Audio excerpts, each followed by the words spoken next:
Buongiorno a tutti o buonasera a seconda del momento in cui guardate il video. Questo video è uno scopo informativo e non costituisce consulenza finanziaria. Fate sempre le vostre ricerche. È anche in inglese, ve lo leggete, quindi quello che state per sentire vuol dire tutto e niente. È così, molto per divertirsi, ma anche per capire che cosa avviene da parte del nostro amico Mr. Market nel mondo delle cripto.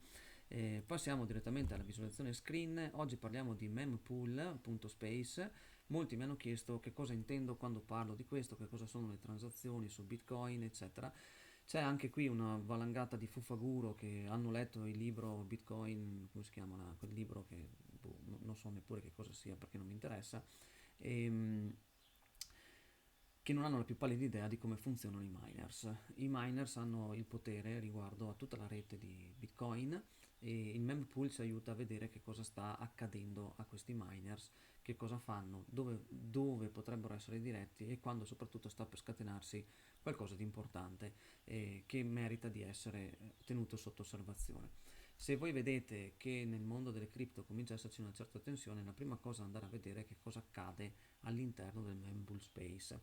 Cos'è questo sito, queste immagini che vediamo che mappano le transazioni di Bitcoin?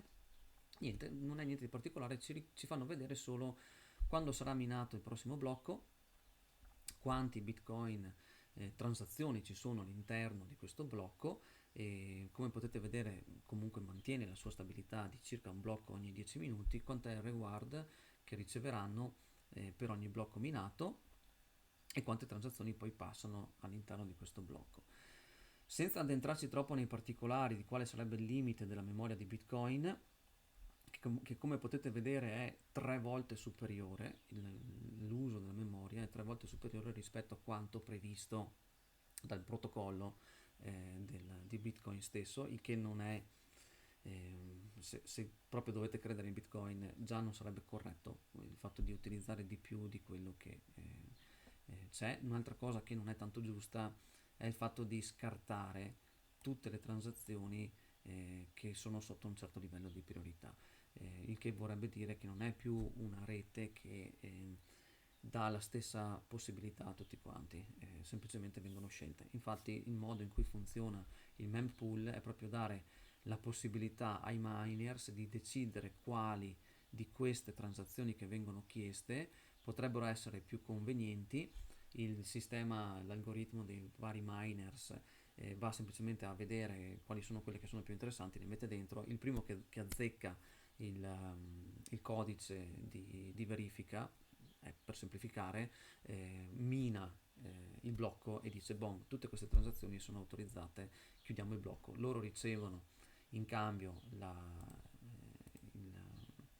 il premio per questo, che corrisponde a 3 bitcoin e 22 più le fee, che sono ridicole, adesso sono veramente ridicole.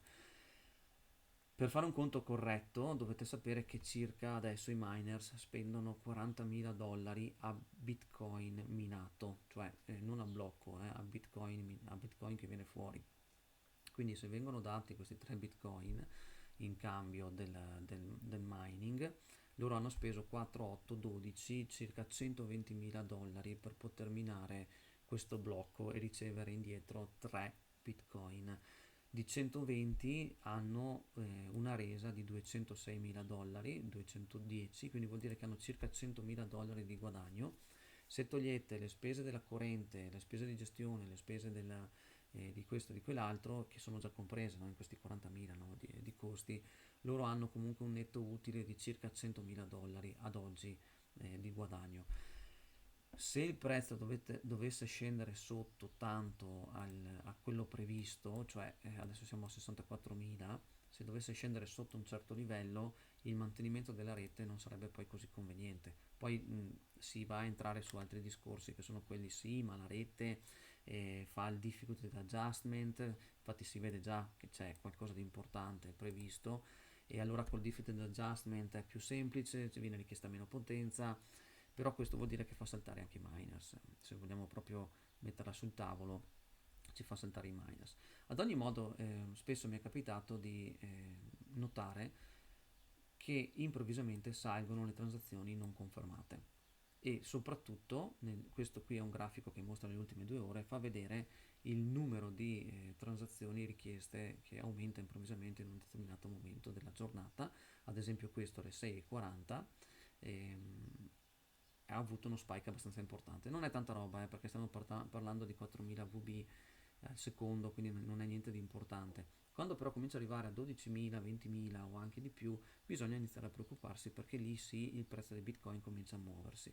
Se noi andiamo a vedere alle 6:40 che cosa è successo, sul grafico a 5 minuti ad esempio, o anche al minuto, facciamo Alt R e andiamo a vedere alle 6:40 che cosa succede. 6:40 improvvisamente, 6:30, 6:40, eccolo qua.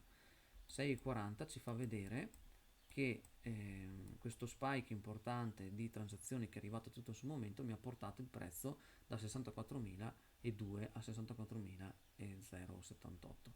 Se dovesse continuare a fare questi spike continui verso l'alto, lì bisogna cominciare a preoccuparsi, perché man mano che questi salgono aumentano le transazioni non confermate e aumenta poi anche il rischio che il prezzo cominci a crollare, perché qualcuno comincia ad avere fretta di vendere il Bitcoin. Ovviamente questo non ci dà la possibilità però di vedere il grosso delle transazioni, perché se voi vedete sono tutte transazioni piccoline. Andando qui a vedere un po' questi quadrati più grandi si riesce a vedere quanto pagano, ma sono tutti importi relativamente bassi, 5 bitcoin, un bitcoin, però sono disposti a spendere parecchio in Satoshi pur di riuscire a vendere abbastanza velocemente i loro bitcoin. La cosa diventa preoccupante quando questi spike verso l'alto cominciano ad andare parecchio verso l'alto. Un'altra cosa interessante che si può vedere su questo sito riguarda i miners. Chi sono i miners che stanno viaggiando a gonfie vele?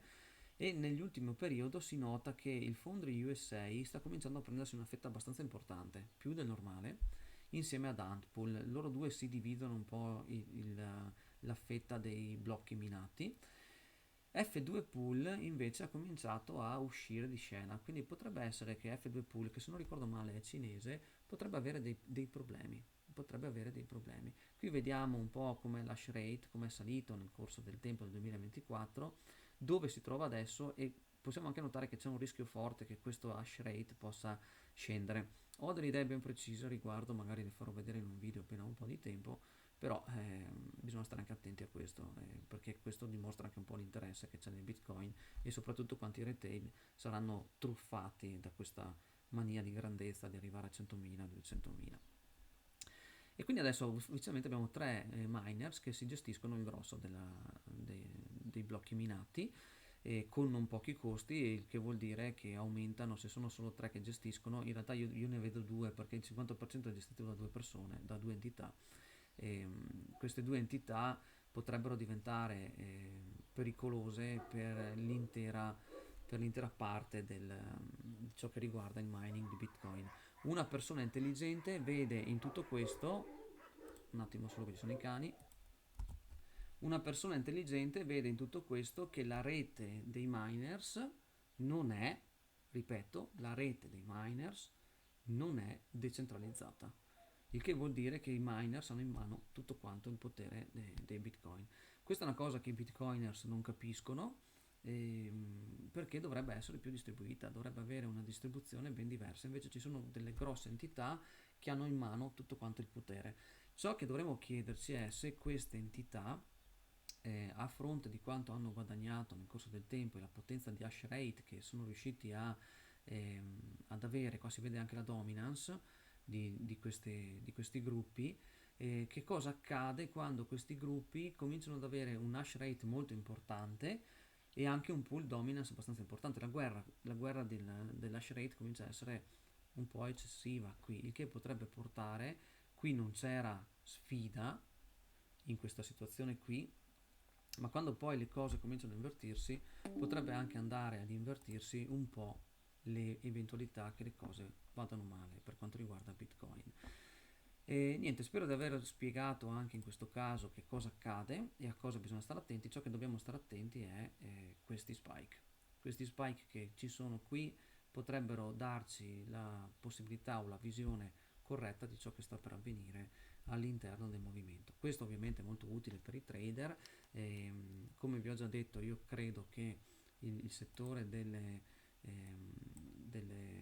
cripto sia in realtà gambling puro, gestito da Mr. Market. Ecco, qua abbiamo anche una cosa reale, in tempo reale, abbiamo un forte ribasso di transazioni qui sotto, che è sceso ben sotto la media, e improvvisamente il prezzo ci è tornato su a 64,2 dove era crollato prima. Ecco, questo è il modo in cui si può andare a leggere un dato differente, per capire che cosa avviene nel mercato, no? Quindi un forte dump seguito da un forte pump, che ha recuperato il prezzo. Dopo ovviamente qui dovremo andare a vedere che tipo di iniezioni di liquidità ci sono, ma non è questo ciò di cui vogliamo parlare.